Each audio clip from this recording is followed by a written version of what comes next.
والصلاة والسلام على أشرف المرسلين.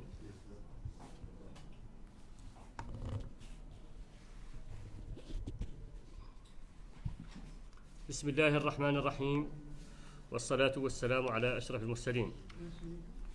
زملائنا الأعزاء، زميلاتنا العزيزات، تمر اليوم الذكرى السنوية للعيد الدولي للصحفيين، والصحفي الموريتاني لا يزال يعيش نفس الظروف الصعبة، وإن كان هناك أمل كبير يلوح في الأفق في ظل التوجه الجديد الذي بدأت ملامحه تظهر للعلن بعد عقود من النضال والصمود والتضحيات التي قدمتها مختلف الأجيال الصحفية في البلد. إن نقابة الصحفيين الموريتانيين تتقدم بأصدق التهاني لكل رجال ونساء وشيوخ وشباب مهنة المتاعب في موريتانيا، وترجو لهم كامل الصحة والسعادة والمزيد من النجاح والصبر على أدوارهم البطولية التي يقدمونها خدمة للوطن والمواطن في ظل ظروف صعبة ومعقدة. كما تغتنم النقابة هذه المناسبة للتذكير بالتحديات الخطيرة لجائحة كورونا على الصحفيين في موريتانيا، والتأثيرات السلبية لها على المؤسسات الصحفية، وعلى الخصوص منها تلك المؤسسات الخاصة. الأمر الذي يستدعي من الحكومة الموريتانية العمل بشكل سريع على إنقاذ الحقل الصحفي من الانهيار، والعمل على دعمه على كافة المستويات، ومساعدة المؤسسات الصحفية المستقلة التي لعبت دورا كبيرا في التصدي للجائحة والتوعية بمخاطرها. دون الصحفي الموريتاني في القطاعين العام والخاص ما زال يراوح مكانه رغم النداءات المتكررة التي أطلقتها النقابة منذ تأسيسها إلى غاية اليوم. إن غياب عقود للعمل وضعف الرواتب الصحفية يزيد من تدهور وعدم تطور المؤسسات الإعلامية في البلد. إننا ندعو إلى تحسين أوضاع الصحفيين الشباب داخل المؤسسات الصحفية العمومية والخصوصية، والتوقف عن استغلالهم من طرف بعض الإدارات ومنحهم حقوقهم كاملة. إننا في نقابة الصحفيين قد رصدنا حالات من التوقيف ومصادرة المعدات بحق الصحفيين في كل من مدينة نواكشوط ونواذيبو خلال العام المنصرم، كما توصلنا بحالات مضايقة لبعض المؤسسات الإعلامية الخاصة وحرمانها من التغطيات والحصول على المعلومات من مصادرها الرسمية بشكل متساو مع المؤسسات العمومية، خاصة خلال الموجة الأولى والثانية من جائحة كورونا. ورغم التحديات البنيوية، فإن نقابة الصحفيين الموريتانيين تعلن دعمها المطلق للخطوات الجادة في اتجاه إصلاح القطاع، والتي تم اتخاذها من طرف السلطات العليا في البلد استجابة لرسالة المطالب الإصلاحية للقطاع التي سلمتها النقابة لرئيس الجمهورية خلال لقائه بمكتبها التنفيذي. وفي إطاره تثمن النقابة عاليا التقرير الذي أنجزته اللجنة الوطنية المكلفة بإصلاح القطاع العام والخاص، وتدعو السلطات إلى الإسراع في تنفيذ توصياته قبل أن يعصف به ما عصف بمقترحات الأيام التشاورية التي نظمها الصحفيون سنة 2016. إن نقابة الصحفيين الموريتانيين بوصفها الممثل الشرعي الوحيد للصحفيين الموريتانيين تغتنم رمزية هذا اليوم لتشيد بمستوى التشاور والتعاطي معها في خطوات الإصلاح المتبعة من طرف الجهات العليا في البلد، وكذا بمستوى التجاوب الجيد معها داخل مختلف أجهزة الدولة، كما تعلن تطلعها إلى شراكة حقيقية مع الحكومة الموريتانية والهيئات الرقابية والمؤسسات الإعلامية سعيا لترقية العمل الصحفي بما يخدم المهنة ويطور الرسالة الإعلامية التي لا غنى عنها في أي بلد يحترم ويتوق لأن يكون أنموذجا للديمقراطية. وتؤكد النقابة أن الوضعية الحالية التي يعيشها الإعلام في البلد هي وضعية غير قابلة للاستمرار، فإما أن يتطور شكلا ومضمونا ويخطو نحو المأسسة والمقاولة الصحفية التي هي أول معيار يجب توفره من أجل بناء إعلام وطني يتحلى بالمهنية ويقدم خدماته للوطن والمواطن. وبهذه المناسبة لا يمكن إلا أن نتذكر زميلنا إسحاق ولد المختار وندعو الحكومة الموريتانية إلى بذل الجهود اللازمة في سبيل الكشف عن مصيره. ونؤكد أيضا في هذه المناسبة بطلبنا إلى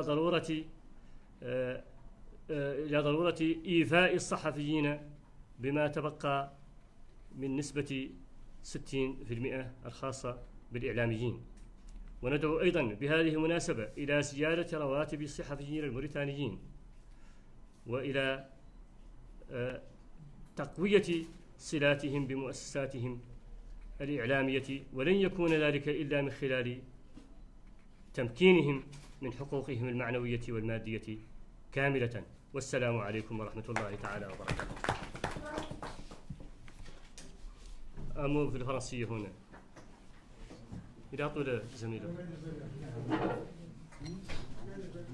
حولوا له الميكرو.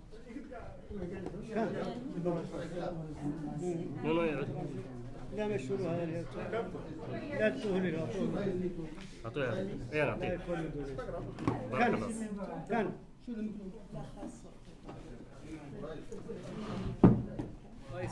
تفضل. ها؟ لا تخلي كانت مشاهير في الفيسبوك برضه يسر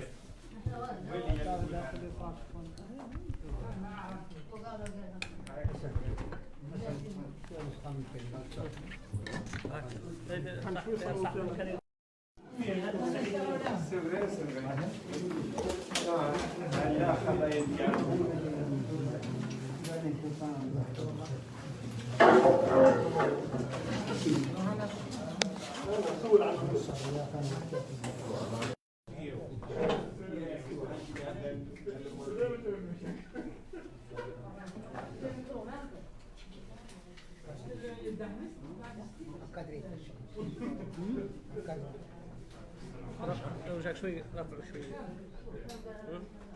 هاي عدل المخرج هذا المخرج عايز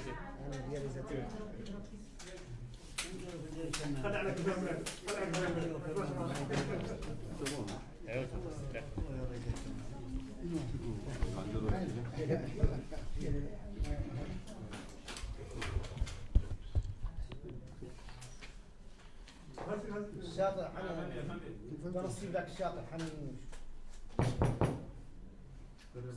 يبدأ طول يسار.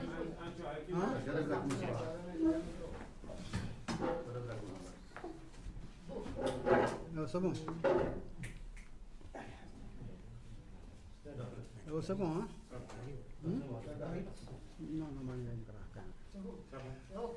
donc je vais me contenter d'un résumé du discours du président du syndicat des journalistes de Mauritanie à l'occasion donc de la célébration du 3 mai 2021 qui coïncide avec la journée mondiale de la presse. Dans son discours, le président a abordé plusieurs des questions. Dans son introduction, il a d'abord constaté que la célébration de la journée internationale de la presse pour l'année 2021 survient alors que la situation des journalistes reste alarmante et qu'ils vivent toujours dans la même situation de précarité.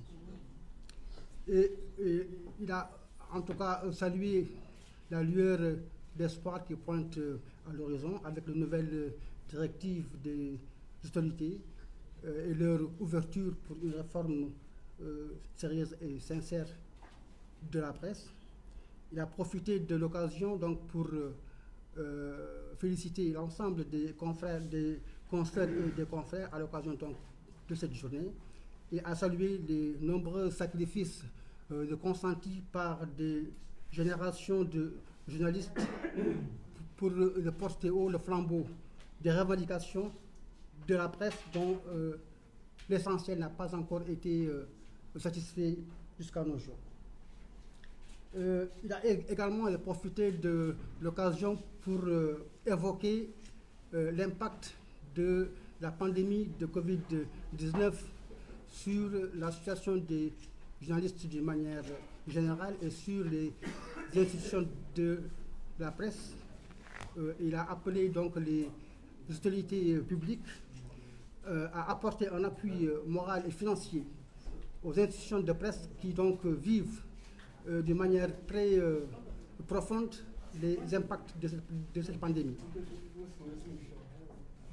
Ensuite, il a déploré la situation des journalistes au niveau aussi bien du secteur privé que du secteur public, et en particulier dans les organes officiels où on a assisté au recrutement d'un pléthore de collaborateurs externes, ce qui fait que les jeunes journalistes recrutés au sein de ces organes de presse sont presque à la merci de certains des directeurs des organes de presse qui les exploitent.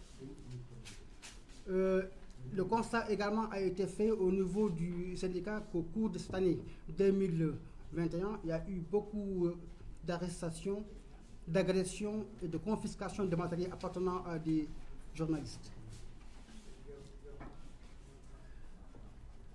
Donc, malgré tous ces défis structurels, le syndicat des journalistes de Mauritanie déclare apporter son appui total à l'ébauche entamée pour une véritable réforme du secteur et que les hautes autorités ont clairement accompagné et soutenu.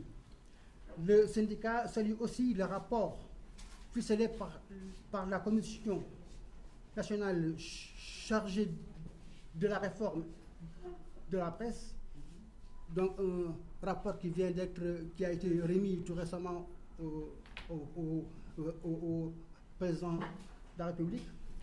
Et donc il invite dans le même élan les autorités à accélérer la mise en œuvre des recommandations de ce rapport pour qu'ils ne connaissent pas le même sort que les précédents rapports et recommandations qui ont été ficelés au cours d'ateliers et de forums au cours des années passées. Donc, le SGM, en sa qualité de représentant unique et légitime des journalistes mauritaniens, salue le climat de concertation qui prévaut et la main tendue des autorités supérieures de l'État, ainsi que le niveau de réaction positif de la part de l'ensemble des organes de l'État. Il déclare son attachement à un partenariat réel et sincère avec le gouvernement, avec les organes de régulation et avec les entreprises de presse pour la promotion des droits des journalistes, pour l'intérêt supérieur du pays et pour le progrès des médias, seul gage du développement pour tout ce qui est, pour tout État qui se respecte. Le SGM affirme que la situation actuelle de la presse ne saurait perdurer.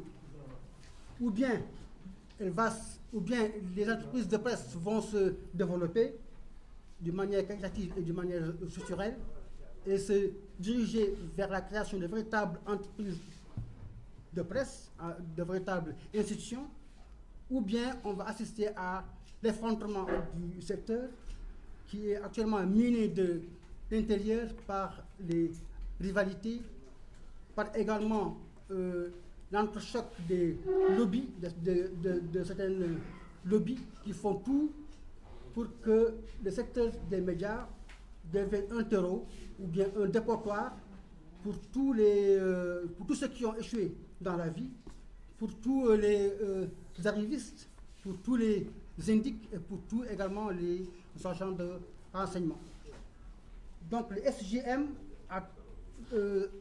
s'engage à transformer la situation financière et morale des journalistes tout en œuvrant pour leur assurer une protection juridique que l'on considère comme la pierre angulaire pour bâtir une véritable presse, une presse professionnelle et qui rend service à la nation et aux citoyens.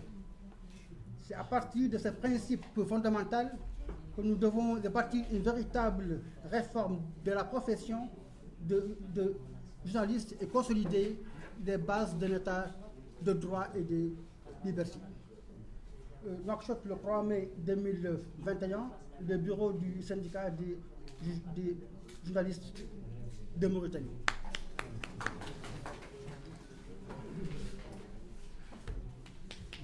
إذا انتهى المؤتمر الصحفي. سيد الرئيس سيدي صورة جماعية بالمناسبة. تفضلوا عدوا صورة جماعية. نعطيكم عدوها.